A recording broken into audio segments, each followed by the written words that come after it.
The air crackled with tension. The marketplace was bustling with activity, yet there was an underlying current of unease. People whispered among themselves, casting furtive glances towards the temple courts, where a significant confrontation was unfolding. Jesus, standing in the temple courts, found himself amidst a heated debate with the Jewish leaders. The Pharisees, known for their strict adherence to the law, had gathered around him, their faces etched with determination and skepticism. They challenged his authority, questioning his teachings and his very identity. "By what authority are you doing these things?" they demanded, their voices rising with each question. "Who gave you this authority?" Their intent was clear. They sought to discredit him in front of the gathered crowd. These weren't friendly inquiries, they were laced with hostility, a desire to trap him in his words. The Pharisees were not merely curious, they were intent on finding a reason to accuse him, to undermine his growing influence among the people. Imagine the scene, sunlight filtering through the temple pillars, casting long shadows as voices rose in accusation. The air was thick with anticipation, every eye fixed on Jesus, waiting to see how he would respond to the relentless questioning. The stage was set for a showdown.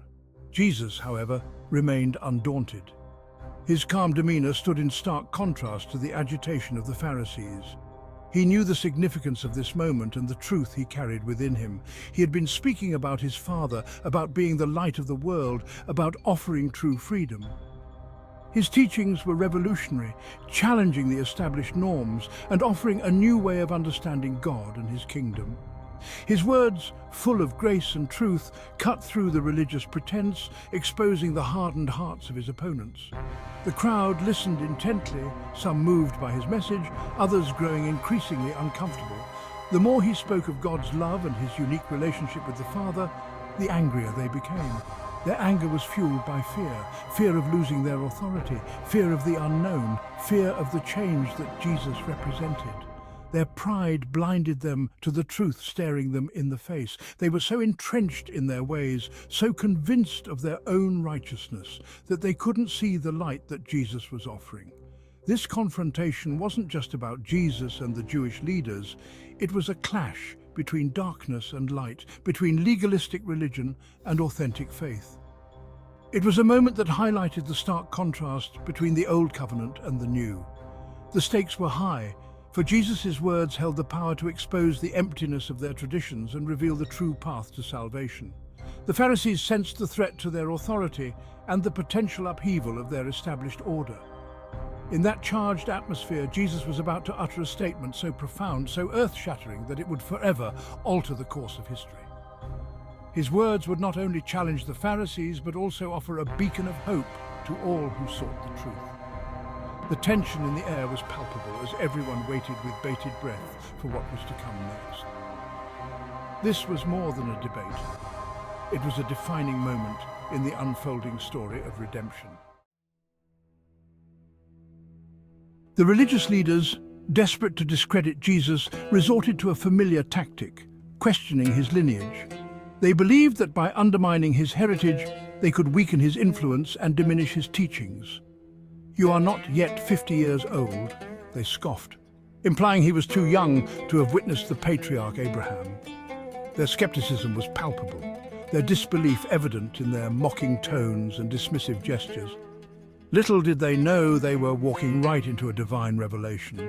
Their attempts to belittle Jesus would only serve to highlight the profound truth he was about to reveal.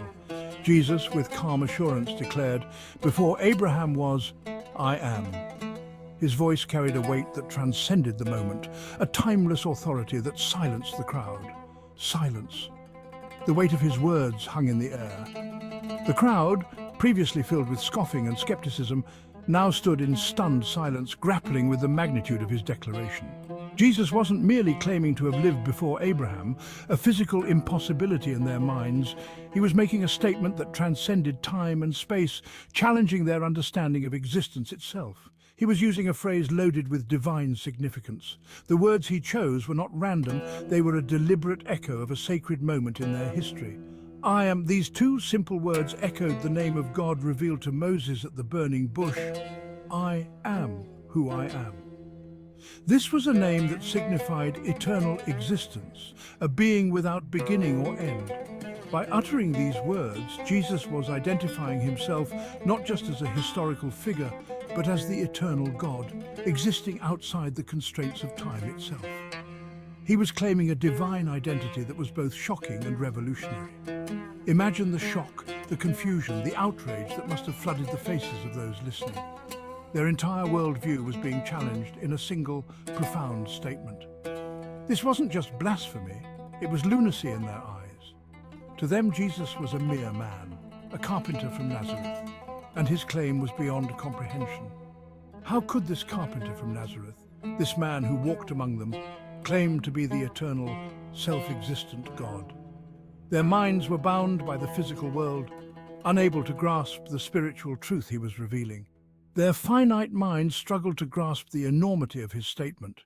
They were confronted with a reality that defied their logic and understanding, a truth that was both simple and infinitely profound. This moment was a turning point, a revelation that would echo through the ages. It was a declaration of divinity that would challenge, inspire, and transform countless lives. The words, "Before Abraham was I am," would resonate through history, a testament to the eternal nature of Jesus and his divine mission. As the crowd grappled with his words, the truth of his identity began to dawn on some, while others remained in staunch disbelief.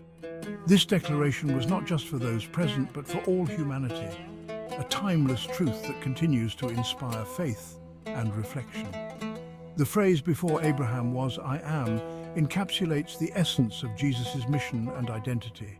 It is a reminder of his eternal presence, his divine authority, and his unending love for humanity. This profound statement invites us to look beyond the physical and embrace the spiritual, to see Jesus not just as a historical figure, but as the eternal God who transcends time and space.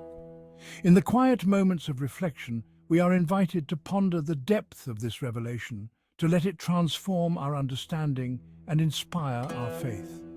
The words, "Before Abraham was I am," continue to echo through the corridors of time, a timeless testament to the divinity of Jesus and the eternal truth of his message. The reaction was instantaneous and violent. The Jewish leaders, enraged by what they perceived as blatant blasphemy, picked up stones to stone him. Their anger, simmering throughout the debate, now boiled over. In their minds, Jesus had crossed a line, claiming a divine prerogative that belonged solely to God. This wasn't just a difference of opinion, it was a direct affront to their deeply held religious beliefs.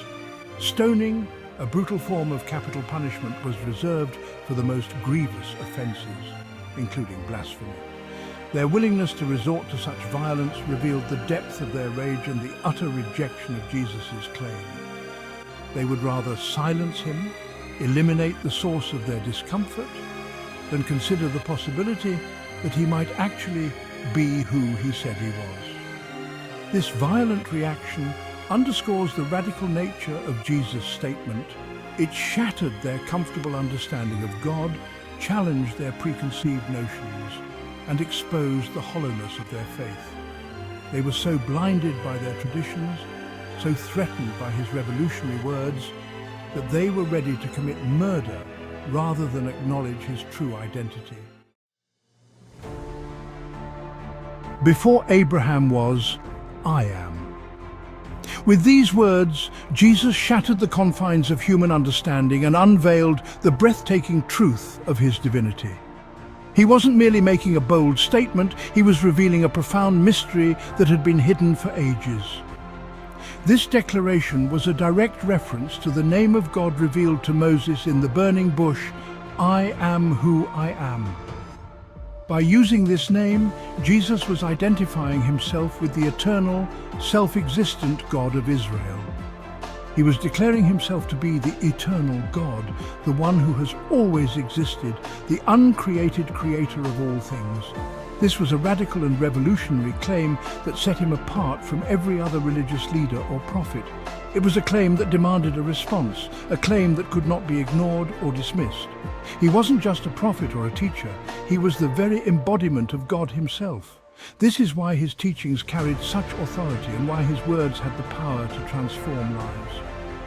He spoke not as a man who had learned about God, but as God who had come to reveal himself to humanity. This claim forms the cornerstone of Christian faith.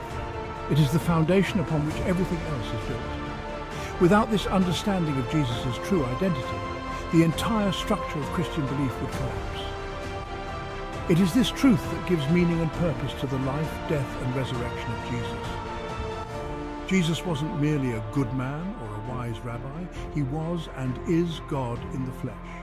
This is why his life was marked by such extraordinary events and why his presence had such a profound impact on those who encountered him.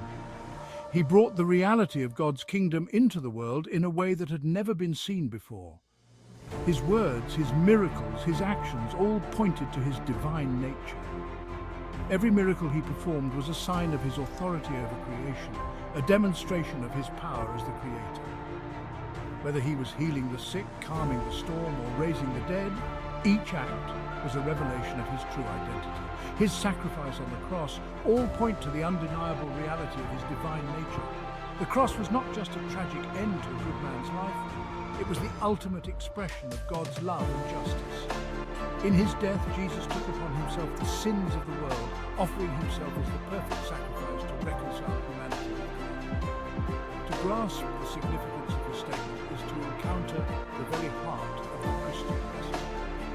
It is to understand that Jesus is not just a figure of history, but a living, reigning Lord who invites us into a relationship. This is the essence of the gospel, the good news that God has come to us in the person of Jesus Christ. This understanding of Jesus' divinity it's rooted in the historical evidence of his death.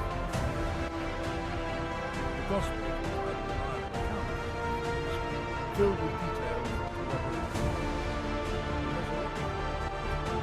Stands as the crowning